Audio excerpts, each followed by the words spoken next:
السلام عليكم، ازيكم عاملين ايه؟ النهارده معانا حاجه مختلفه الكل بيدور عليها. سيشن للانجليزي، انجلش سيشن.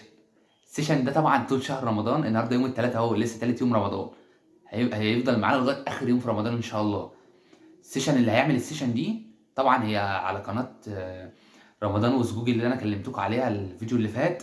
قناه اللي مش عارف، قناه رمضان وسجوجل دي قناه واتس وتليجرام، بينزلوا عليها طول شهر رمضان منح كتيره وسيشنات كتيره. طبعا كل ده وانت قاعد في البيت اونلاين، يعني مش هتروح مكان، اونلاين وانت قاعد في البيت. سيشنات كتيره، منح كتيره، فرص كتيره، بيعلمك، هيغير لك حياتك 180 درجه بمعنى الكلمه. اتكلمت المره اللي فاتت عن السايبر سكيورتي والبابليك ترانسليتر.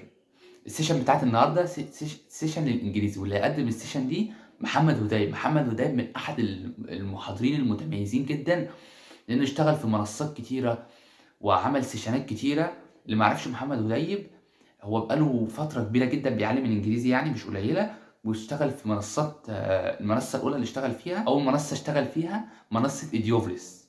تاني حاجه محمد هديب بيشتغل فيها ASL بزنس انجلش انستراكتور. تالت حاجه اشتغل فيها انجلش انستراكتور ات ITM ستودنت موديل كايرو يونيفرسيتي. رابع حاجه اشتغل فيها انجلش انستراكتور ات PIG اكاديمي في المهندسين. خامس حاجه اشتغل فيها برايفت انجلش كوتش فريلانسر يعني. سادس حاجه هو مؤسس انجلش فور لتعلم الانجليزي تحت التاسيس، هو اللي عاملها يعني، اسمها انجلش فور. محمد بقاله كتير طبعا قوي في المجال ده، وهيساعدنا ان شاء الله طول شهر رمضان نعرف نتكلم انجليزي، ونقدر يعني يفهمنا الانجليزي بسهوله ان شاء الله. ما تنساش، هسيب رابط المجموعه اللي هي راندم موز رمضان في الوصف، ورابط الواتس والتليجرام هسيبهم في الوصف. وما تنساش عشان تلحق تقدم.